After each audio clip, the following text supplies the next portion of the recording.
তেওঁ কি দেখালে? তেওঁ নিজৰ সাহসৰ দুৰ্বলতা দেখালে।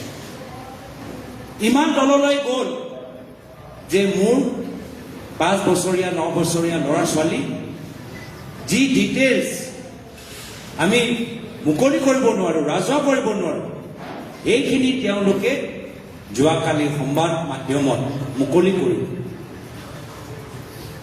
মই বাৰম্বাৰ কৈছোঁ আৰু মই মুখ্যমন্ত্ৰীক সকীয়াই দিবলৈ বিচাৰিছোঁ, আপোনাৰো ল'ৰা ছোৱালীৰ কথা আমি জানো আৰু সেইখিনি কথা মই ক'বলৈ বিচৰা নাই।